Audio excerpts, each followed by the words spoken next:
The clinking of glasses, bursts of laughter, and low music humming through the air set the backdrop of that night. A night I was supposed to remember for joy, but I would remember it for something else entirely. I stood there in that red dress he'd asked me to wear, the one he said brought out the warmth in my eyes. He was laughing across the room, animated in conversation with his friends, all of them speaking a language I barely understood.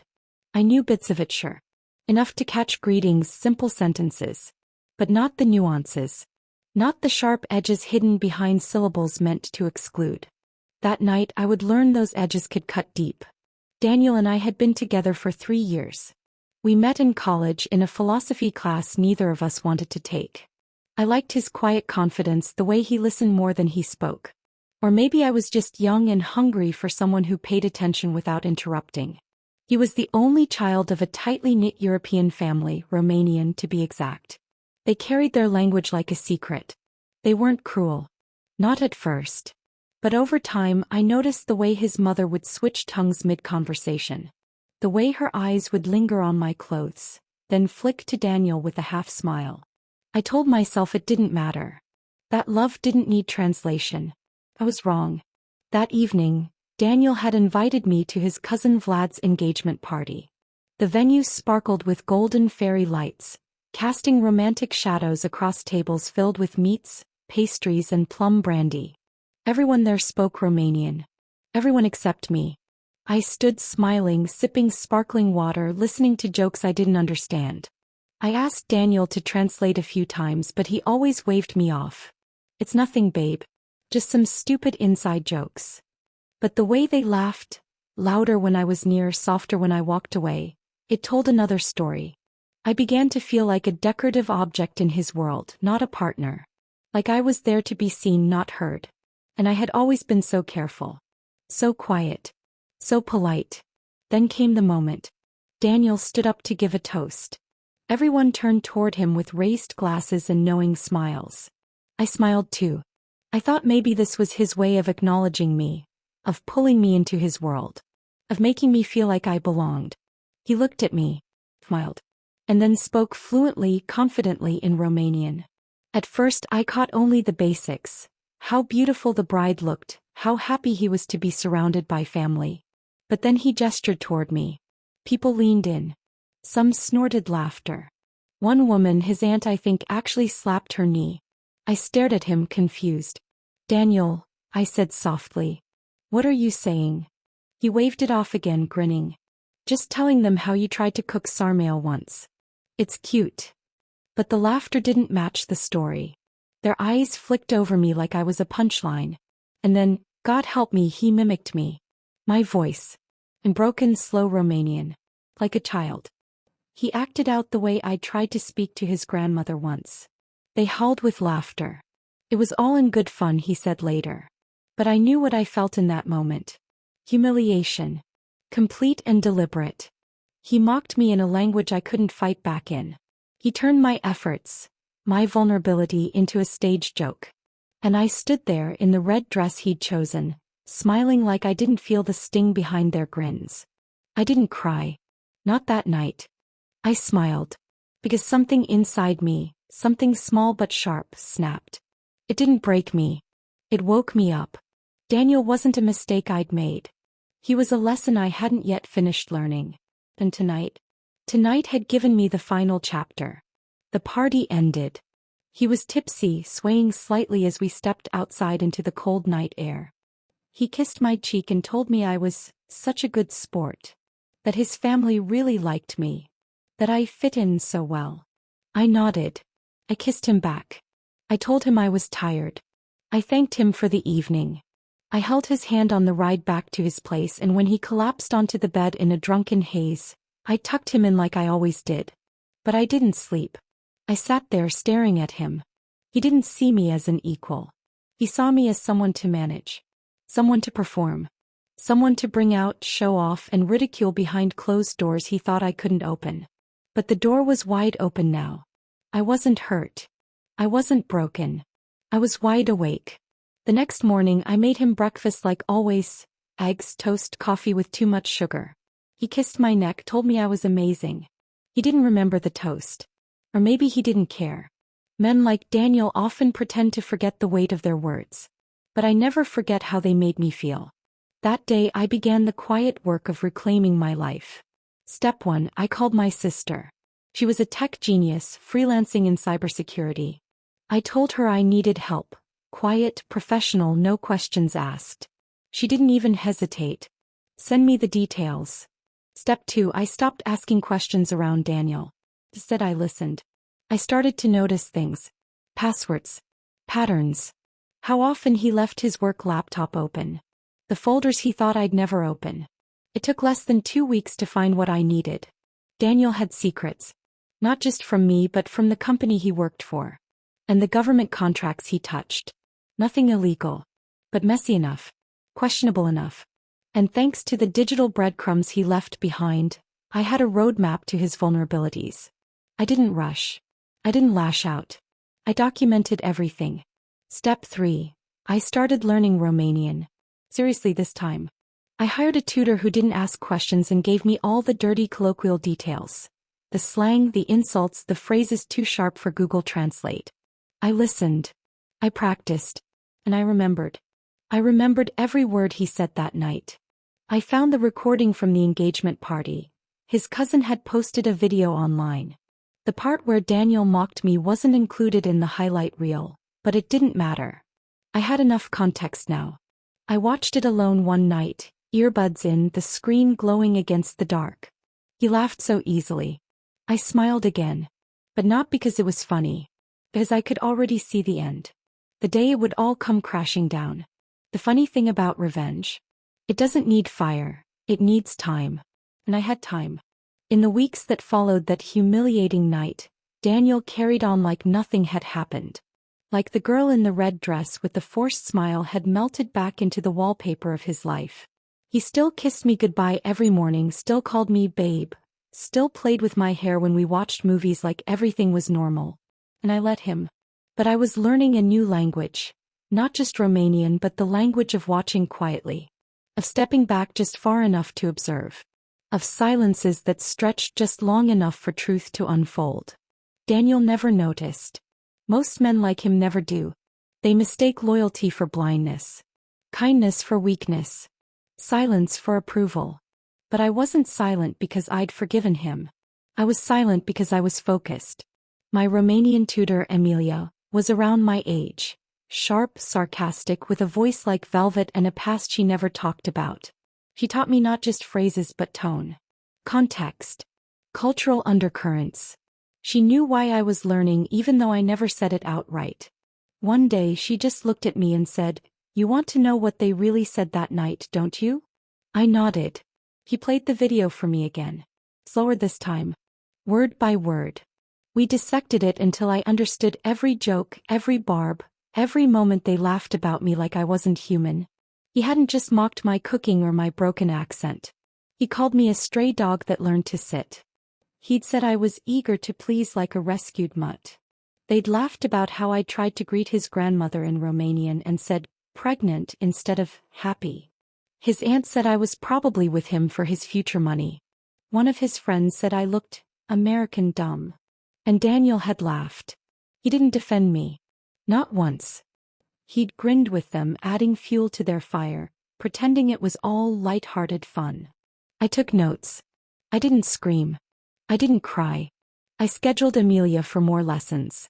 Because when revenge arrives dressed in fluency, it cuts cleaner. Meanwhile, Daniel's life ticked on as usual. He was busy at work, now managing a new project involving high-profile accounts. He talked about his promotions like he'd built the company himself. But I knew better. His laptop told another story. He worked for an international software firm handling encrypted data for finance clients. Their biggest asset was confidentiality. One data breach and they'd lose millions. And yet, Daniel was careless. Lazy. He left tabs open, didn't log out of admin panels. He even used the same password for his work system and Netflix. He thought he was untouchable. He wasn't. I copied what I needed. Quietly. I didn't break laws, I didn't have to. All I had to do was open what was already accessible. I took screenshots. Dates. IP logs. Company communication showing Daniel bragging about things he never should have put in writing. Bragging about client vulnerabilities. Internal flaws. I saved everything. And still I smiled when he kissed my cheek. So I laughed when he made stupid jokes. So I made him breakfast. Because Daniel's downfall had to be perfect. Public. And permanent. A month passed. And finally I was ready. It began on a quiet Sunday morning. He was watching soccer on the couch. I walked in, handed him coffee, kissed his forehead. "I'm going out with Emma today," I said. "We're checking out that new cultural exhibit." "Cool," he mumbled, eyes never leaving the screen. As I walked away I heard him chuckle. "You'll probably embarrass yourself with your accent again," he added, not looking up. I paused at the door. I didn't answer. I just smiled to myself. Because I wasn't going to an exhibit. I was going to his parents' house. Uninvited. And fluent. His parents lived in an upscale part of the city, a European-styled home with ivy crawling up the white walls. When his mother opened the door, she blinked in surprise. She'd never liked me. She always made it clear I wasn't one of them. But she let me in. "I just wanted to thank you," I said in Romanian. She froze. My pronunciation wasn't perfect, but it was clear. I sat down. Poured myself a cup of tea from their silver pot. "You called me a dog," I said. She paled. "I learned your language. Every word. Every joke. Every insult." His father stood awkwardly by the kitchen archway, unsure what to say. "I understand now," I said, "why you always switched languages when I was around. You assumed I'd never be one of you. And that was fine. But I thought I should at least return the courtesy. Let you know in your own words that you raised a coward." I placed a USB on the table. "I'd keep this safe," I added. "It contains everything Daniel's been doing at work. Might want to warn him." I stood, smiled.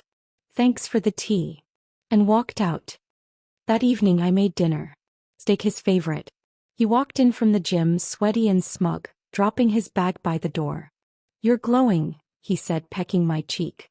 "Did you have fun with Emma?" "Oh, the best," I said sweetly. He didn't notice anything. Not my eyes. Not my tone. We ate together like always. But I had already triggered the next phase. Monday morning it began. His company's compliance officer called. Daniel looked confused, then annoyed, then concerned.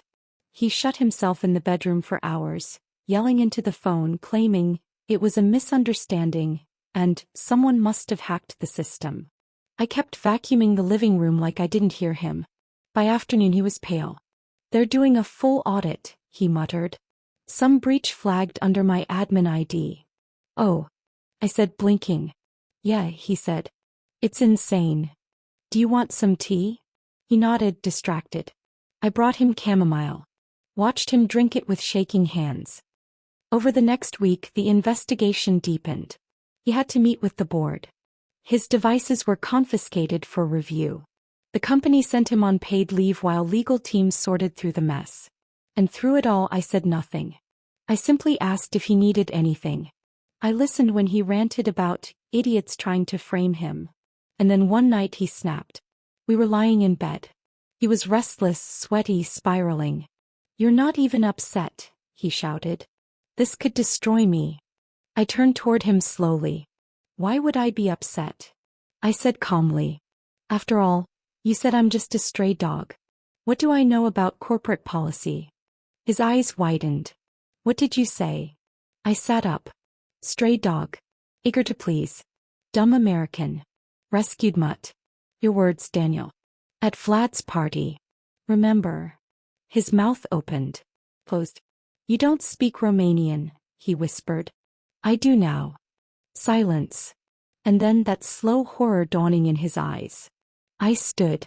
Took the red dress from the closet, the one he'd asked me to wear that night. And I tossed it in the trash. "Pack your things, Daniel," I said. "You're not staying here anymore." He didn't move. "Now," I said in Romanian. "Before I tell them more." His legs gave out. He didn't beg yet. Not that night. But it was coming. I saw it in his eyes. And when I turned away from him, calm, deliberate, I knew the begging would be in my language. And I would finally understand every word. There are two types of men in this world. The ones who lose with dignity and the ones who unravel, clawing at the edges of the life they once thought was untouchable. Daniel was the latter. After I told him to pack and leave, he didn't move right away. He just stood there, shirt wrinkled, face ghost pale, like the weight of my words couldn't register in real time. He kept blinking like maybe the woman who stood before him wasn't the one he remembered. He was right. I wasn't. You don't mean this, he said softly, eyes darting like he was searching for the version of me that used to beg for his affection. But I said nothing. I just stared until the silence bruised his ego harder than any scream ever could. And slowly, reluctantly, Daniel packed. Not because he believed I had the power to ruin him, but because, somewhere in that silence, he felt it. He felt the truth he never expected. He wasn't in control anymore.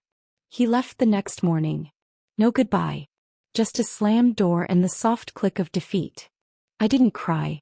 I poured myself coffee, opened my laptop, and watched the storm roll in. The audit at Daniel's company moved faster than he expected. I didn't do anything illegal. I had only nudged attention toward what was already broken. But sometimes the truth doesn't need help. Just exposure. Daniel had been sloppy for years. Mishandling files. Gossiping in internal chats about client data. Using unsecured email chains. A liability hiding behind charm and fake efficiency. Now it was all being peeled back. He called me 3 days after leaving. I let it ring out. Then came the messages. Babe, I need to talk to you. They're suspending me indefinitely. They found more stuff. I don't know how. Please. You're the only one I trust. Trust. The irony nearly made me laugh. Where was trust when he ridiculed me in a room full of his people? Where was trust when he mimicked my voice in a language he knew I couldn't defend myself in? Now suddenly I was the only one he could trust? I turned my phone off. Some silences are sacred. While Daniel spiraled, I flourished. I moved back into my own apartment. A cozy little corner of the city I used to love but left behind when I followed him into his world. I brought plants. Burned candles that smelled like eucalyptus and revenge. I painted again, something I hadn't done in years. It was like color returned to my life now that I no longer existed in grayscale to someone else's spotlight. And Amelia, my tutor-turned-friend, was there through it all. You look dangerous, she smirked one day as I buttoned a blazer for a gallery event. Good, I said. He should be scared.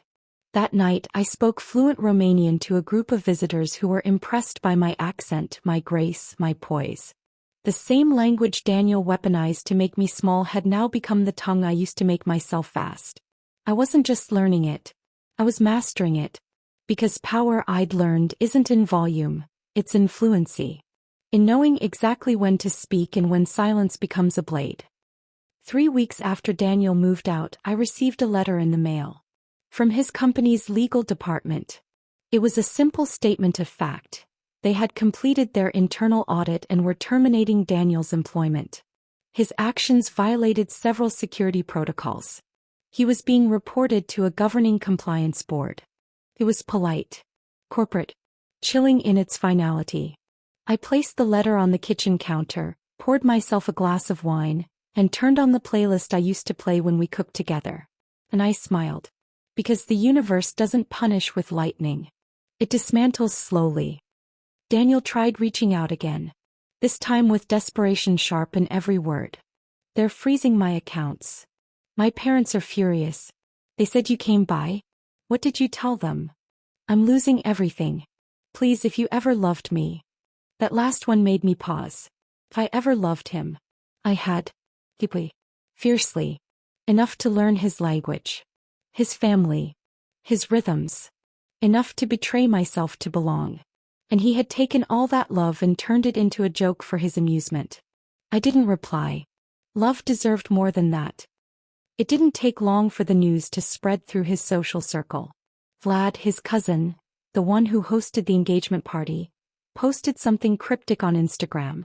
Not everyone who laughs with you will cry for you. Some dig their own grave with their arrogance. The comments were brutal. Apparently, Daniel had been bragging for years about being untouchable at work. That he could say or do anything and still come out clean. Now he was unemployed. Under review. Avoided like a virus. And then came the moment I'd waited for. A public event. A cultural fundraiser hosted by the same Romanian community that once mocked me. I hadn't intended to go, but Emilia insisted. "It's time," she said. "Time they see you as more than the girl in the red dress." I wore black that night. Elegant. Timeless. And when I stepped into the room, heads turned. They didn't laugh. They stared. Because the woman who entered wasn't the girl they'd humiliated. She was confident. Fluent. Composed. Powerful. Daniel was there too. He didn't see me at first. He was too busy trying to blend in with people who now whispered behind his back. But when he did spot me, he froze. Eyes widened. Drink trembling in his hand. He took a step toward me. "Can we talk?" he asked, voice lower than I remembered. I tilted my head. "In Romanian," I said gently. His lips trembled. "Please." "I'm sorry," he said in English. I leaned closer. "Do you remember what you called me at Vlad's party?" I asked, voice soft enough to be mistaken for affection. He looked away. "Do you remember how they laughed?" I didn't mean it. I swear. It was stupid. I was drunk. "No," I said, smiling without warmth. "You were honest. Alcohol just removed your filters." He reached out, but I stepped back. The room watched us. "Did you ever love me?" he asked, eyes glossy. I nodded. "More than you deserved." He blinked. Can we fix this? Please." And that's when I delivered the final line, cold, fluent, and unforgiving. "Nuam fost niciodata certa. Dor raptator." I was never deaf. Only patient. He didn't cry in front of everyone. Not yet. But as I walked away, heels tapping against marble, I knew he would. Tonight, alone. He would cry. He would beg. And for once, finally, I would understand every word. There is something cruelly poetic about watching someone who once dismissed your pain now buckle under the weight of their own. Daniel didn't text me for 2 days after the fundraiser.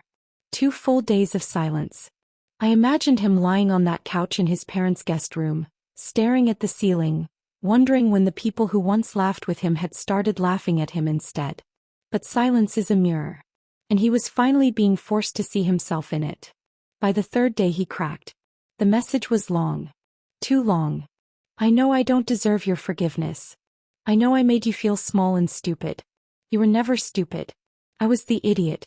I thought it was funny, mocking you because I thought it made me look clever. But all it did was show everyone who I really am. I lost everything.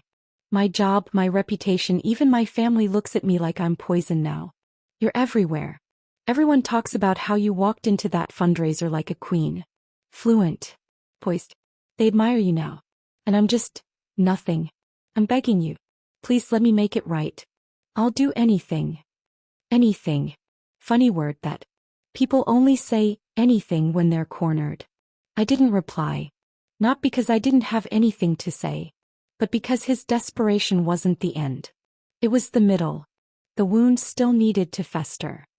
Daniel's fall from grace became the quiet scandal of the Romanian-American community he once stood so proudly in. The man who mocked his girlfriend in his native language, who thought cultural superiority was a shield, was now unemployed, publicly shamed, and increasingly ostracized. I heard through Emilia that his parents were livid. Not just because of the job, but because they had finally been forced to face what I already knew. Daniel's ego was louder than his character. They thought they'd raised a man. They'd raised a performer. One who cracked when the applause stopped. Meanwhile, I didn't gloat. That wasn't the point. I thrived. I began working with a nonprofit that helped immigrants learn English and integrate into American society with dignity.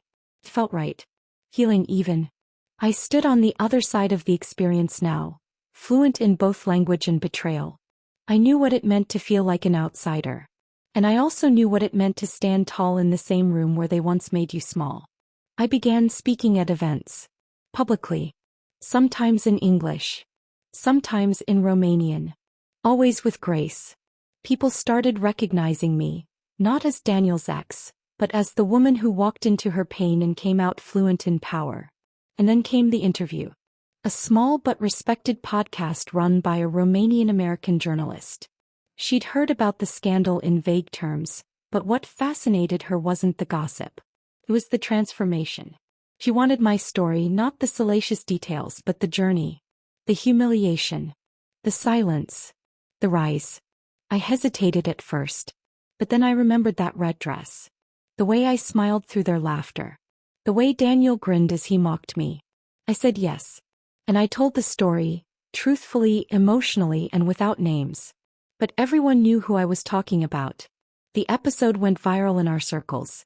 And Daniel's name trended, for all the wrong reasons. I got a letter from him a week later. Handwritten. Hickey. As if writing each word physically exhausted him. I listened to the interview.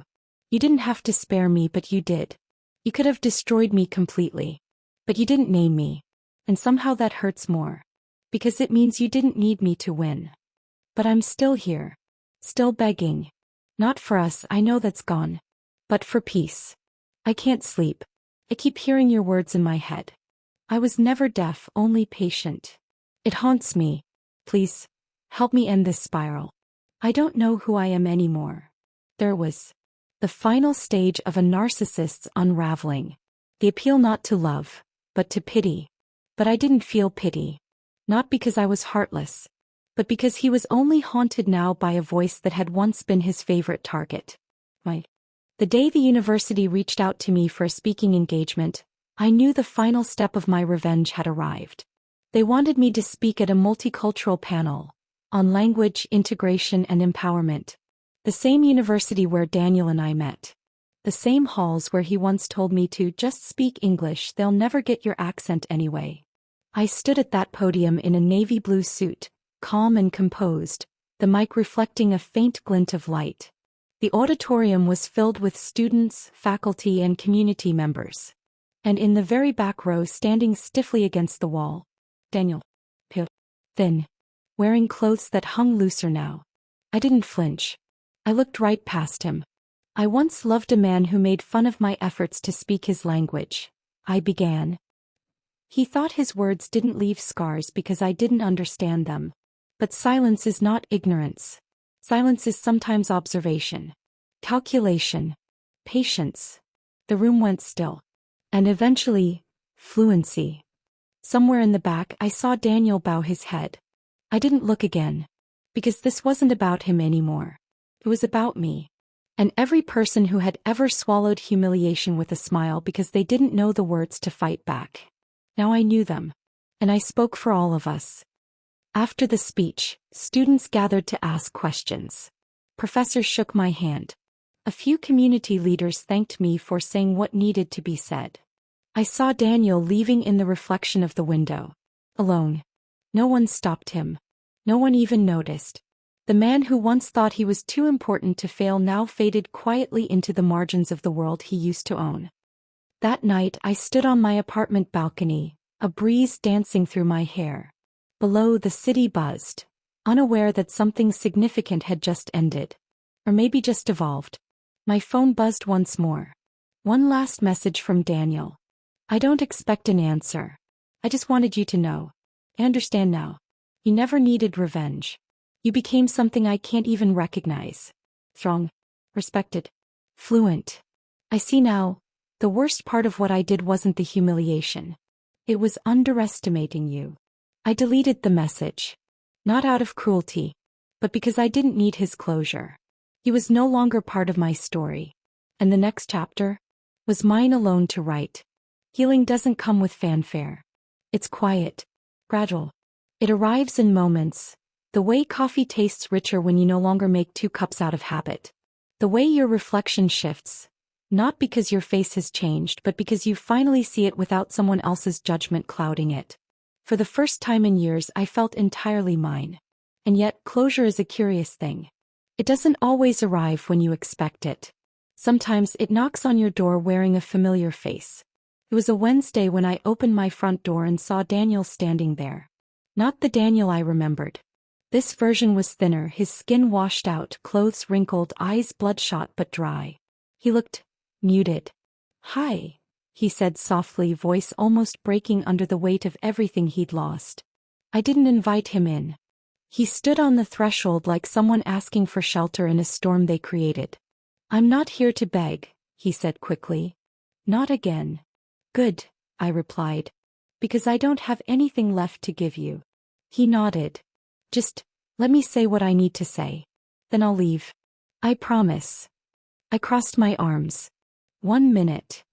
He inhaled slowly, then exhaled like he was trying to control whatever flicker of hope still clung to him. "I thought I was clever," he said. "I thought speaking in a language you didn't understand gave me power. But all it did was show how small I was. You turned what I thought was your weakness into a sword. And I know I'm not even a shadow of the man you deserve to know. But I wanted you to hear it. From my mouth. In English. With no disguise." I said nothing. He continued. "When they laughed that night, I laughed too. And I thought it bonded us. That it made me one of them. But now they don't even return my calls. They turned on me the second the applause stopped. And you turned toward the light. Toward yourself." He paused, eyes shining with the pain he refused to let fall. "I lost my job. My family barely speaks to me. I don't even have the language left, because the words I once weaponized now feel like ash in my mouth. But I'm not here to ask you for forgiveness. I just wanted to return something." He reached into his coat pocket and pulled out a small red velvet box. "My earrings. The ones I wore the night of Vlad's engagement party. The night they laughed. The night I smiled. I found these in my drawer," he said. "I didn't know what to do with them. They're not mine to keep." He extended the box to me. I stared at it, then took it gently, not because I wanted the earrings but because it felt like taking back a piece of that night. Something I'd worn when I was still trying to fit into a world that rejected me. "Thank you," I said quietly. He looked stunned to be acknowledged. I softened. Just a little. "Daniel," I said, "you were never supposed to be the villain in my story. I loved you. Deeply. But you turned that love into a joke. Into a spectacle. And now you want peace, but peace isn't something I can give you." He nodded again, slower this time. "I know." Silence hung between us. He stepped back, turned to leave. And then I said softly in Romanian, "See you adevărat, nu am fost niciodată certă.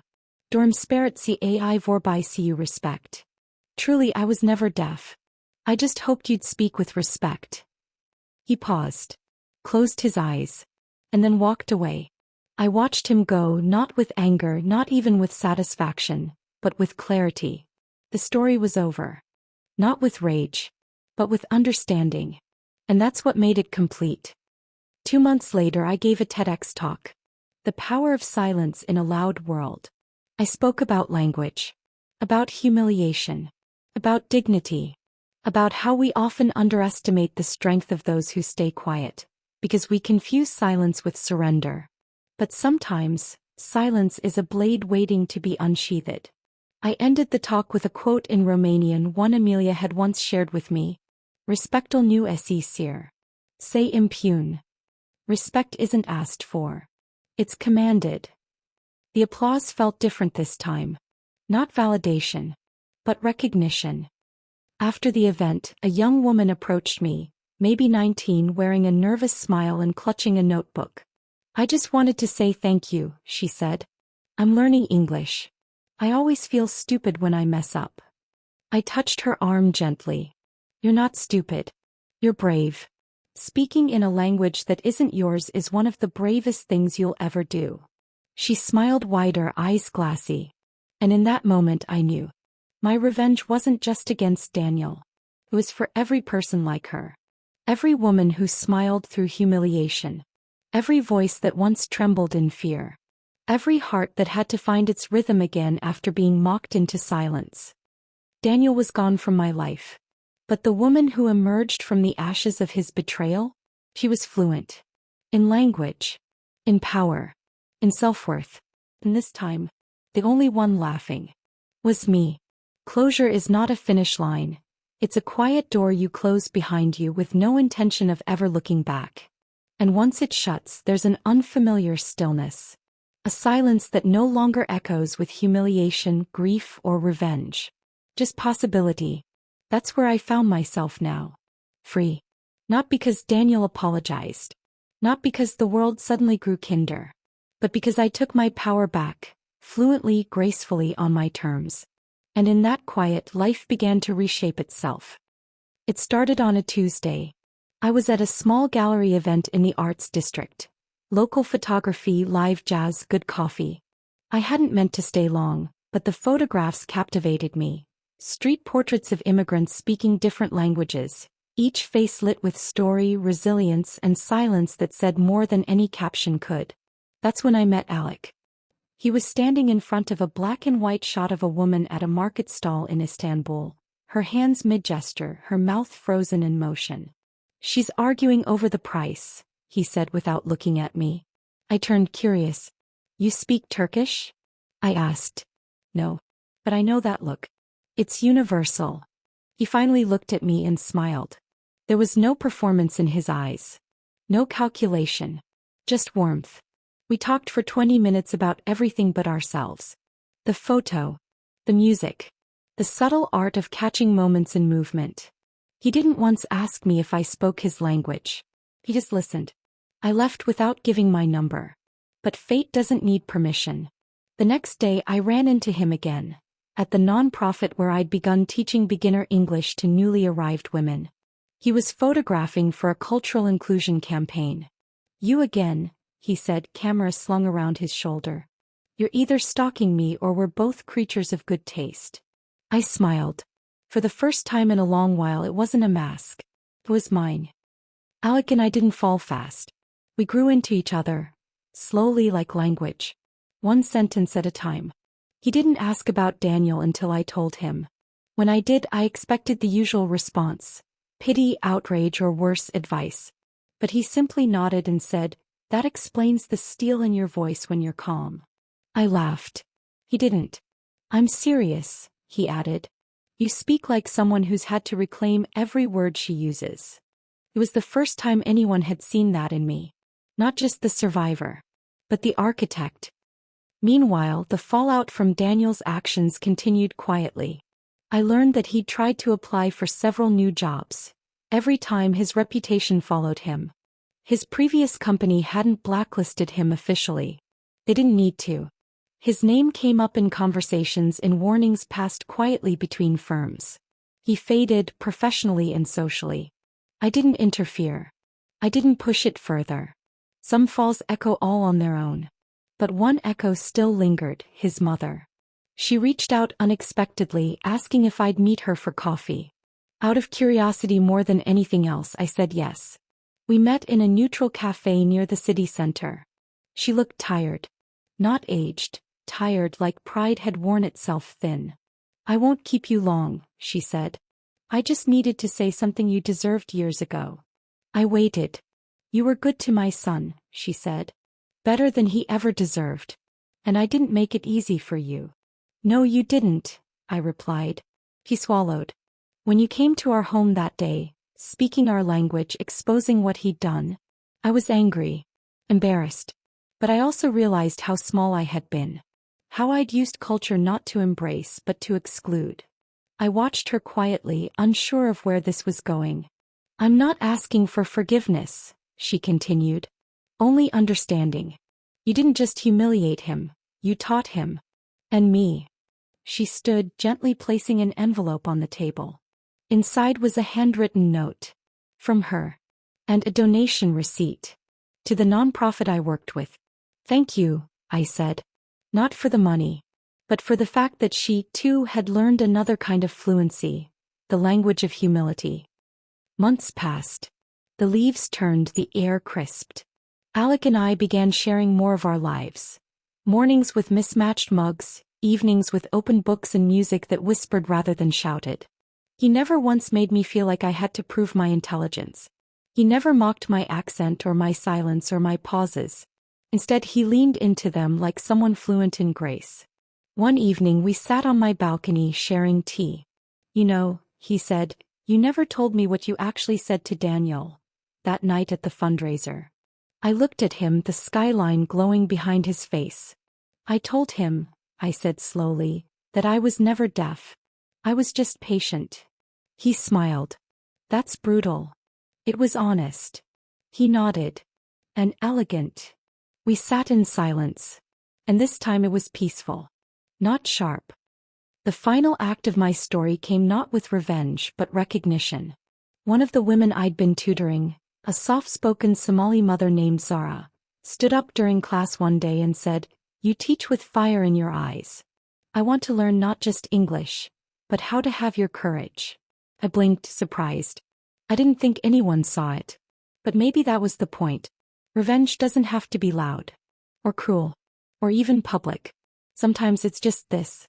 A woman once mocked for her accent, now helping others speak proudly. A laugh that once stung, now forgotten in the glow of real joy. A voice once silenced, now powerful enough to lift others. That was the language I chose now. Not Daniel's. Not their laughter. My fluent. Whole. Unshakable. In the months that followed, I kept walking forward. With Alec, things unfolded like the slow bloom of a winter rose. Unexpected and tender. We didn't rush anything. He never pushed. He asked instead. Waited. And somewhere between late-night conversations and quiet breakfasts, I realized I had stopped comparing him to Daniel. Because Alec wasn't the opposite of Daniel. He wasn't a replacement. He was someone new. And I was someone new too. Revenge, I'd learned, doesn't always have to destroy. Sometimes, it simply removes what was never meant to stay and makes space for something better. Something true. One evening, Alec came home holding a weathered paperback. "Found this at a used bookstore," he said. "Thought of you." I smiled, flipping through it. It was a collection of poems, written in 2 languages side by side. Romanian and English. He watched me. "I know I'll never understand what happened to you fully," he said. "But I figured, if you ever wanted to teach me your second language, I'd be a willing student." My heart twisted. Not with pain, but with gratitude. "Let's start with this one," I said, pointing to a short verse on the back page. We sat on the couch, reading aloud, one line at a time. Sometimes I corrected him. Sometimes he corrected me. And we laughed, real soft laughter. The kind that doesn't echo with cruelty. That night we fell asleep with the book between us. And for the first time in a long time I dreamed in both languages. And none of them were his. Weeks later I received an invitation. A formal gala celebrating community leaders and educators who had made significant cultural contributions over the past year. I had been nominated. At first I hesitated. Events like these were where it all began. Bright lights. Perfect dresses. Languages folded into corners where they didn't belong. But I wasn't that girl in the red dress anymore. I was the woman who translated her pain into power. So I said yes.